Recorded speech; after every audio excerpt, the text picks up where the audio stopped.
Avoid all holidays, everything, cancel it. Just pay it off as quick as possible, and you are out of it. Make tawbah to Allah sincerely, the house will be halal. And then do whatever you want to do after that.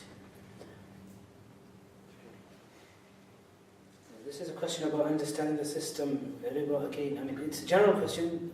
Generally, you can't. If there's any specific things, maybe I can talk to you. Most of the people who own the house in Norway do pay riba to the bank. Okay, I answered that about the house. If a person delays to pay his bills and because of that he must pay his bill with interest, does he have to pay? He still has to pay the bill, but if he can avoid interest, then he can do so. He doesn't have to pay the interest because you're not Islamically, you have to pay. I mean, if you can avoid paying it in any way, try your best. You should try your best to get some sort of, go to a solicitor or a lawyer, say, try your best that this gets cut off. Say it's that in this part, I can only afford this much and then I'm bankrupt or whatever or something. I don't have the money, you don't have the money. Just try to avoid clear-cut line, that's it. Is banks, okay, we talked about stocks. Just quickly, what tip would you give to a Muslim who wants to establish Islamic banking in a non-Muslim country? Tip would be to go and talk to the experts and study with them and travel those countries. Visit the major organizations like the IOFI, there's a world-recognized Islamic Banking Association. They have their website, IOFI, accounting and auditing, something like that, financial. I mean, they have the standards, al-ma'ayir in place. There are major scholars from Bahrain, from Kuwait, from Saudi, and the main chair of this is my teacher, Mufti Muhammad, who's actually from Pakistan, but is head of this whole organization. So, talk to these kind of organizations. Okay, I was told you have to wrap up in maximum 15 minutes. Okay, that's not a question. Okay, I'm getting tired as well now. This riba issue in Darul Islam, Darul Harb, again, it's a long, maybe over the weekend. The course that we're doing on Saturday and Sunday, I told him, the brother, I said, look, on the Sunday we can have a general Q&A again. So it doesn't have to be only related to the marriage course. 2 hours, 2 full hours Q&A. So anything, any topic. So inshallah we can answer some of the questions. Questions must be handed in tomorrow. Yeah, but the questions he's saying that need to be handed in by tomorrow, inshallah, during the day. Are we finished time? Is time up? If I can leave this for 5 more minutes. I'm really tired, but okay, it's fine. How does Islamic banking system work? Okay, I talked about that. How Islamic bank system works. What happens is that the current accounts are non-interest based. Savings and deposits are based on what? Profit and loss. And then on the investment side, you are giving these Islamic products, house financing products. And that are also based on Islamic principles. And the money you make there, which you would make a lot, maybe more than sometimes. Some people say there's more, it costs more. Remember, the criteria of something being halal or haram is not whether it costs less or whether it costs more. I mean, who came up with that idea?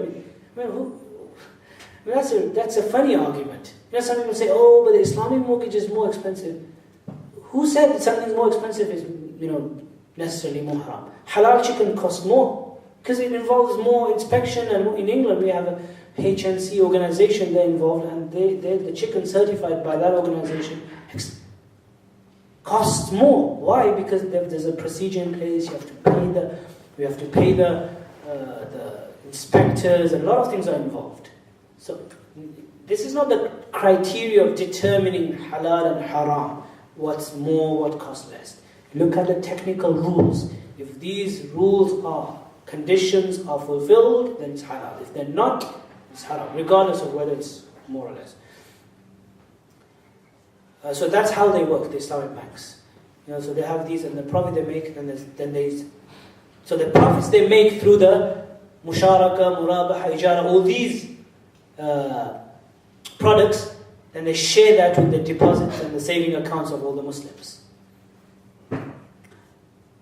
Some people always pay back their loans and what they owe to others, but do not care about payments to the government in the form of taxes. Again, taxes question, but I don't like taxes questions. Or try to save taxes by giving wrong information. Again, Lying and deception clearly is haram. That's the only thing I'll say. Besides that, you can ask somebody else. It's a slightly controversial issue. Some say you can avoid, or not avoid. I don't know. I'm not going to give any answer to that. But what I know is lying and deception is clearly haram. Other than that, I can't really say anything. You mentioned that it's prohibited to directly work with alcohol. Yes, I did. In Norway, every shop sells alcohol. Youngsters can only work in shops to earn some money. What else job can they do? I mean, if they work in the shops and they avoid handling alcohol, can they not do that? Say, go to work, youngsters, go to the shops and just say, look, I will just avoid alcohols.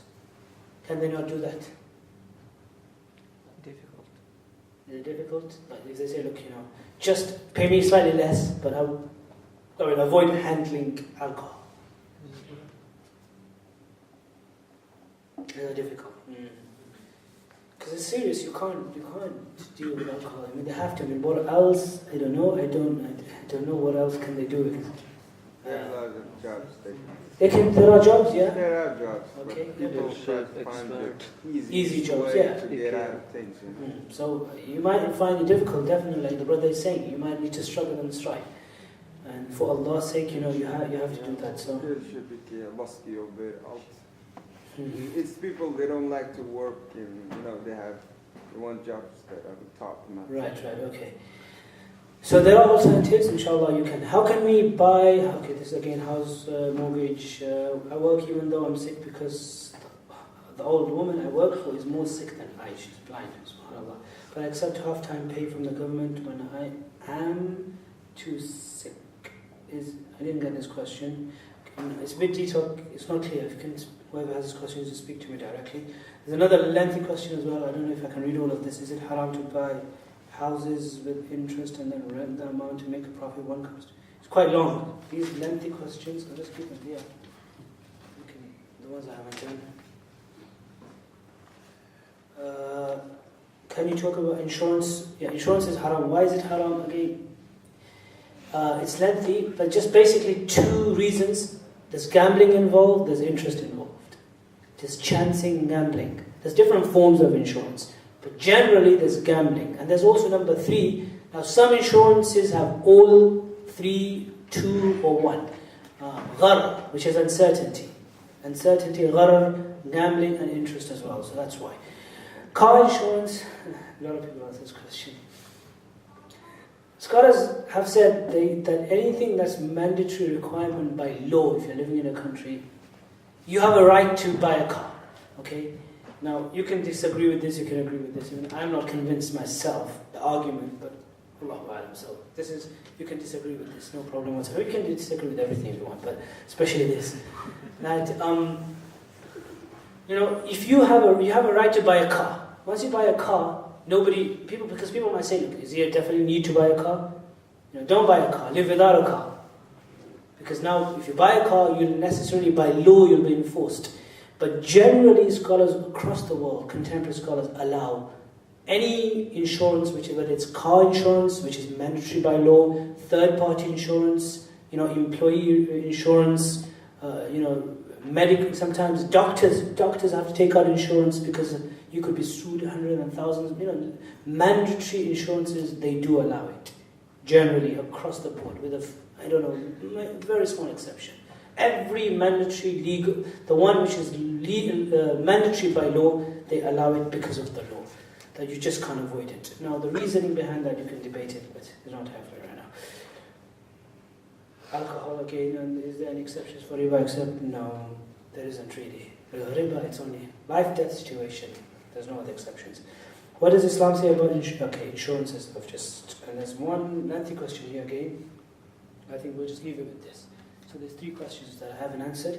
We can answer them inshallah tomorrow or some other time. Jazakallah khair. So I've lost my voice now. I haven't slept because last night, my flight was, 5, 6 in the morning. We were to leave for the airport like 4 o'clock, so woke up, slept at 12:30, woke up at 3:30, and then